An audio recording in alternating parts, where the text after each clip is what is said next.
Kembali lagi di White Shot Metro TV, pemirsa. Sesuai janji kami tadi, kami akan melaksanakan dialog. Melaksanakan dialog ya, karena ini terkait dengan manajemen keselamatan penerbangan Indonesia. Kita akan langsung ke narasumber pertama. Ada Cap Syadrah M. Nababan, Executive Advisor dari Asosiasi atau Federasi Pilot Asosiasi Pilot Garuda. Asosiasi Pilot Garuda. Cap, kita mengacu kepada Federal Aviation Administration atau FAA yang menjadi acuan industri penerbangan global. Ini di mana mereka mencatat bahwa Indonesia ditempatkan sebagai kategori 2 alias tidak lulus dalam konteks manajemen keselamatan penerbangan Indonesia. Respon dari Cap sendiri seperti apa? Ya, pertama-tama saya harus mengatakan saya sedih sekali ya, karena sejak tahun 2007 di mana kita sudah di downgrade dari kategori 1 menjadi kategori 2. 2007 ya di downgrade. 2007 di downgrade, dan itu sebetulnya sesuatu hal yang biasa dirasakan oleh beberapa negara. Cuman bedanya kalau di negara-negara lain itu setelah sekian bulan, sekitar 6 bulan dia kembali lagi ke kategori 1 karena hanya melakukan perbaikan-perbaikan di hasil audit dari IQ. Nah, di tahun 2007 kita ada 121 findings dari IQ, yang mana sampai hari ini kita kok nggak pernah bisa menyelesaikannya. Itu yang saya jadi ikut sedih, sementara rate of accident kita sudah tinggi. Jadi ketika terjadi kecelakaan di Indonesia, di mana kita di kategori 2, sehingga masyarakat internasional sepertinya melihat kita itu gimana gitu loh ya. Aman ya. Mungkin jadi, banyak masyarakat yang belum mengerti kategori 1 dan kategori 2 itu perbedaan besarnya apa? Jadi kategori 1 itu adalah kita memenuhi international standard practices. Ya. Nah, kalau kita tidak memenuhi itu dimasukkan di kategori 2. Dan kategori 2 kalau kita mau terbang ke negara-negara yang lain itu biasanya harus dilakukan pemeriksaan yang lebih teliti. Nah, kalau di kategori 3 sama sekali nggak boleh terbang. Jadi kita mau ngajukan apapun ke sana udah pasti ditolak gitu. Tercatat dari 2007 tadi di downgrade dari kategori 1 menjadi kategori 2. Ini sudah memakan waktu sampai bahkan lebih dari 7 tahun. Sekarang sudah tahun 2015. Pekerjaan rumah apa yang seharusnya dilakukan oleh Indonesia untuk mengembalikan lagi grade sesuai standar internasional di kategori 1? Jadi harus berawal dari pimpinan ya. Jadi pimpinan itu melihat hal ini sebagai sesuatu yang important sekaligus urgent, ya. Pimpinan di sini? Pimpinan ini ya tentunya Menteri Perhubungan. Nah, dengan jajarannya ke bawah.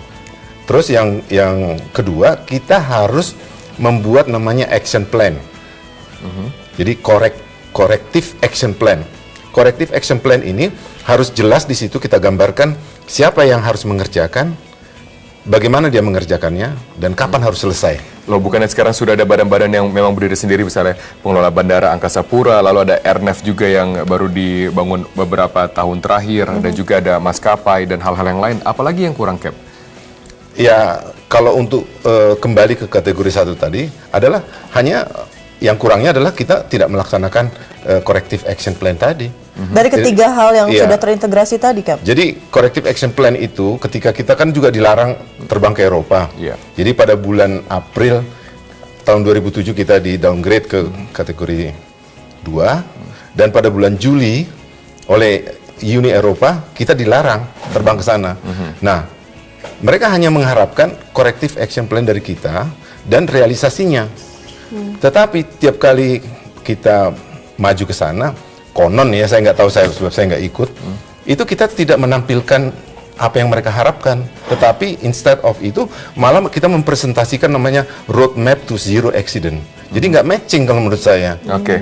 Cap, ditahan di sana dulu karena saya akan bertanya kepada Pak Tulus, pengurus harian YLKI, Pak Tulus Abadi. Kita melihat banyak sekali referensi yang berbeda-beda di masyarakat mengenai hak yang harus didapatkan dari keluarga korban, mengenai kompensasi. Sebenarnya kalau dari Bapak melihatnya sebagai perlindungan konsumen, ini bagaimana seharusnya mengacu kepada konvensi atau mengacu kepada peraturan dalam negeri, yaitu Menteri Perhubungan? Ya, secara makro sebenarnya kita punya undang-undang pelindungan konsumen, ya, yang itu sebenarnya menjadi acuan bahwa setiap konsumen mengalami kerugian akibat penggunaan barang atau jasa yang digunakan, maka si pelaku usaha harus memberikan kompensasi dan ganti rugi maksimal kepada konsumen itu. Itu sebenarnya acuan dasarnya. Nah, kalau kemudian dalam konteks penerbangan, ya hukum positifnya tentu adalah Permenhub nomor 77 2011 di mana kompensasi atau ganti rugi akibat meninggal dalam kecelakaan pesawat adalah 1.250 miliar. Itu yang ada, walaupun itu sebenarnya harus di-upgrade karena itu ditetapkan pada tahun 2011 ketika rupiah terhadap dolar masih sekitar 9.000 lebih sedikit. Nah, sekarang kan sudah lebih dan sudah inflasi dan segala macam, mestinya Kemenhub merevisi itu sehingga angkanya lebih maksimal. Paling tidak menurut konvensi Montreal di mana kompensasi terhadap korban meninggal adalah 165.000 US dollar. Itu yang saya kira menjadi acuan dan menjadi urgensi dalam konteks pemberian ganti rugi dan kompensasi kepada korban atau ahli waris korban. Dan angka itu ditetapkan dengan flat atau sama atau bisa berbeda-beda kepada masing-masing korban? Sama, tergantung dia tadi meninggal atau cacat tetap.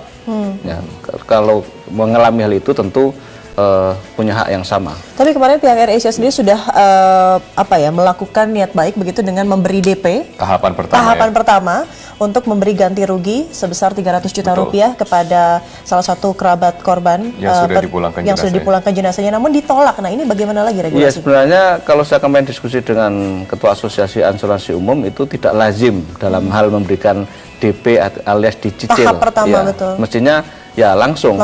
Ya, karena itu hak konsumen, hak korban yang mestinya langsung diberikan kepada nasabah tanpa dengan mekanisme mencicil ya. Itu kan sebenarnya melukai perasaan korban atau ahli waris korban gitu. Karena mekanismenya kan pemberian itu kalau konteksnya kemudian dia harus kerjasama dengan asuransi maskapai tersebut, maka maksimal harus diberikan dalam 1 bulan setelah kejadian. Nah, persoalannya kan sekarang pemerintah belum mendeklar apakah memang kejadiannya mulai kapan, apakah setelah dijadikan lost contact atau ketika jenazahnya diketemukan atau kemudian bingkai-bingkai pesawatnya diketemukan atau nanti sudah ketemu semua. Nah, ini pemerintah Kemenhub harus mendeklar itu kapan itu bisa dideklar bahwa kejadiannya sudah seperti ini, korbannya sekian dan seterusnya. Ini kan belum ada pernyataan resmi kan. Gitu. Berarti pembayaran sebaiknya memang menunggu dari deklarasi pemerintah mengenai waktu dan juga besaran. Itu siapa pihak yang paling berwajib untuk sebenarnya tadi mengumumkan? jangan ada mencicil lah. Jadi maskapai AirAsia juga harus punya etikat yang lebih baik untuk memberikan utuh ya tanpa harus mencicil. Karena kemarin ada klaim, ada info bahwa pertanggungan atau kompensasi akan diberikan setelah jenazah diketemukan. Lah kalau nggak diketemukan, apakah nggak diberikan? Ini kan juga nggak masuk akal. Padahal itu dasarnya lewat manifest juga harusnya kan dijadikan acuan untuk itu. Betul, sudah ada jumlahnya ya. Okay. Tapi kita kembali lagi berbicara mengenai penerbangan di Indonesia sendiri. Tadi ada istilah yang mengatakan bahwa low cost, low safety. Anda setuju dengan hal itu? Sama sekali tidak setuju. Jadi low cost ini adalah masalah bisnis ya, dan safety itu adalah ranah yang berbeda. Jadi harus keluar. Low cost tidak berarti ada pengaruhnya dengan safety. Safety standard itu sama, mau full service, mau low cost, mau budget airlines, semua sama. Tidak ada, karena untuk ukuran safety itu nggak bisa ditawar-menawar. Itu hanya satu. Bagaimana dengan praktik yang ada sekarang? Misalnya dengan low cost ini berarti biaya untuk nunggu di bandara tidak mau lama, sehingga jika sekarang penerbangan yang ada adalah penerbangan yang dimajukan. KZ8501 bukan penerbangan yang dimundurkan, walaupun pada saat itu mereka belum mendapatkan data-data yang selengkapnya. Ya, ini juga merupakan tanda tanya besar ya, karena sepanjang pengetahuan saya belum pernah ada perusahaan penerbangan berjadwal ya. Berjadwal itu kan kita bisa megang jadwalnya kan. Betul. Itu merupakan kontrak, janji jadwal itu. Sehingga kita penumpang bisa membuat rencana perjalanannya dia dengan mengandalkan jadwal itu. Sehingga nanti connecting kemana, connecting ke sini, itu semuanya berdasarkan jadwal. Nah, yang namanya jadwal itu tidak pernah saya dengar bisa dimajukan. Yang saya pernah dengar adalah dan lazim dilakukan adalah penundaan. Delay. Oleh karena berbagai alasan. Dan kalau alasan penundaan itu karena ketidakmampuan daripada si pengangkut, maka dia harus memberi kompensasi. Itu wajar. Tapi kalau penundaan itu karena alasan keselamatan, ya tentunya semua orang akan bisa menerima. Betul. Ya, oke, itu juga masih menjadi misteri dan masih terus diselidiki oleh Kementerian Perhubungan dan juga instansi terkait. Oke, dan perbincangan mengenai keselamatan atau pekerjaan rumah yang harus dilakukan mengenai keselamatan penerbangan Indonesia masih akan berlanjut pemirsa. Selepas jeda pariwara berikut ini, tetaplah di White Shop.